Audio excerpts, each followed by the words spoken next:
When I was 7 or 8, I moved in with my auntie and my grandmother, as my mum wasn't able to look after us due to her addiction.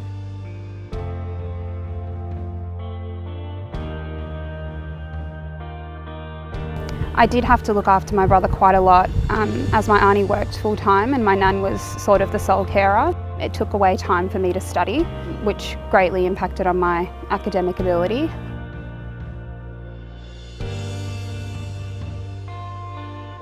The studio completely changed my life. It gave me space to study and space to get away from the chaos inside the house.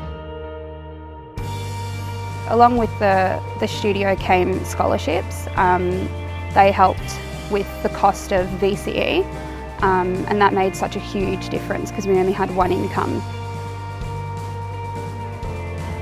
Imagining life without the studio, I think that things would have spiralled completely out of control at home. I definitely would have left home. I definitely wouldn't have been able to complete my VCE, and without my VCE I wouldn't have been able to do my diploma of nursing. Now I am working full-time as a nurse. I've moved out of the studio 2 years ago. I'm living with my partner in our own house.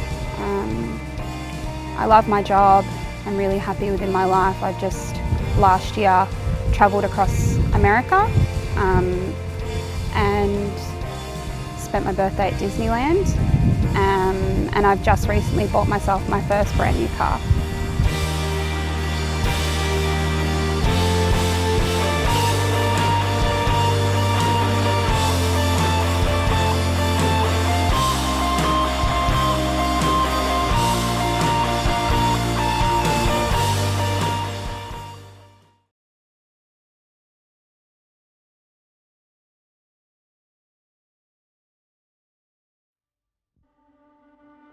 Domestic violence, I believe, will happen to anybody at any stage in their life. It does not discriminate. My life was literally, I was living the dream. I had a penthouse apartment, I was driving a BMW and making my 6 figures a year, project managing, and I met a boy. And he blew me away. Initially, it was great. Even though I was quite successful, I think I still had part of me that was quite insecure, and that was the gap that he seamlessly sort of filled.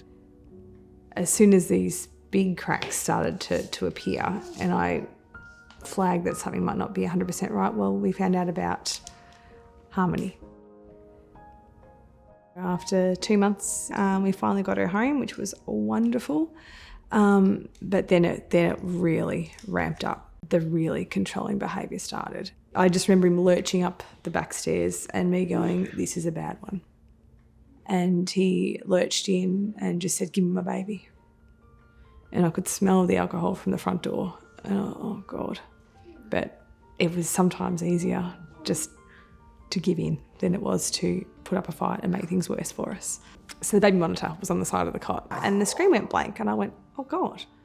So I got up and I ran in there and he was laying across the couch with my baby in his arm with a pillow over her face, and he was completely unconscious, and I screamed. I tried to pull his arm off the pillow and off her face, and I was screaming and shaking him saying, you're going to smother her, you're going to kill her. And as I went to grab his arm again, he threw me against Harmony's shelf and bookcase, which was against the other wall. This is the end. This is when it's over for us. I need to do something right now or we're going to die. I ran out of the room and I grabbed her nappy bag as I ran out, and I rang the police from inside my car. He must have heard or seen that the lights pull up out the front, because the next second he rocketed out of the house with a bottle in his hands. The male cop just took him out, just bang against the fence. And I just remember them saying to me, what do you want to do? And I said, I just want to take my baby and go. I just want to go. Having to walk away with absolutely nothing. I remember driving to my parents' house that night and going, what am I going to do? Like, they've got a porta cot and I've got a nappy bag and the backpack that I packed yesterday. I've got nothing. There's nothing quite like driving into the dark with your tear tracks down your cheeks and your tiny baby in the back going, my life is never going to be the same again, and I don't know how I'm going to start again. And it was my beautiful caseworker who linked me with St Kilda Mums and got a car seat and beautiful bundles of clothes for Harmony and books and toys and all the essentials that we needed just to kickstart our life. And I will never forget how those bundles made me feel. That really kickstarted my drive to go, no, I'm going to claim our life back. I'm going to make things as fabulous for this little madam as I possibly can. Her life's pretty fabulous now, isn't it?